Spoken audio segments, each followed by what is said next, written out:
everyone, my name is Jessica and I like to share with you some activities that are wonderful to implement with groups of children. I like to create activities that can accomplish various developmental skills, so I like to share this one with you. One day we were focusing on the farm, so I ended up making an activity that can promote cognitive skills, fine motor and hand-eye coordination skills, social skills, gross motor skills, and language skills all in one activity. So what I did here was I got a cereal box and I cut out the top and the bottom, and so you could see all the way through. And I went on the internet and I printed off a picture of a barn and I cut it out and taped it to the side of the box. I also found pictures of animals that you would see on a farm. And I printed those off. And I taped them to the balls. So, okay, go back. Thank you. So the idea for the children is so that we would leave the bags in the balls. Leave the balls in the bag. Come up here, please. Thank you. Stop.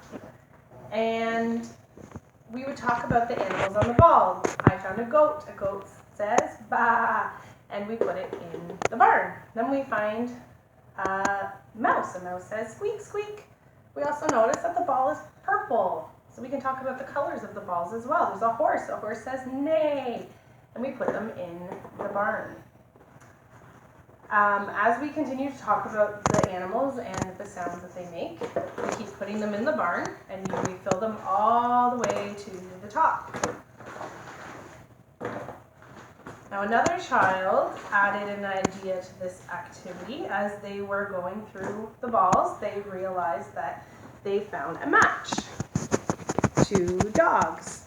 They ended up going through the balls and they kept finding matches as they went along, and they were putting the matches together in the barn. So that was something that was added to the activity that the child contributed on their own that I never thought of. So we put the animals in the barn, and then after we get them in the barn, we get the kids and encourage them all together to say 1, 2, 3, go.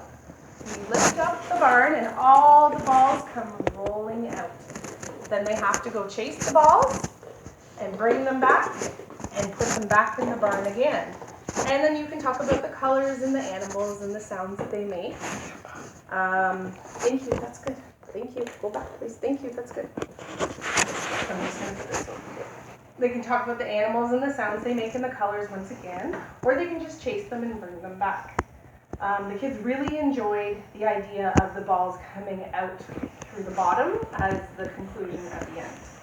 Another child ended up adding something to this activity for me, which I thought was absolutely wonderful. They ended up bringing a cupcake tin over to me and said they wanted to put the animals and talk about the animals and place them in the cupcake tins. Then the older child started trying to bounce them and get them in the holes of the cupcake tins, which was a little bit more challenging, but great for older children as well. So that's my barn ball activity. So thank you so much for watching. Stop right there. Thank you so much for watching. I hope you enjoyed this. And thank you, my son, for videoing for me.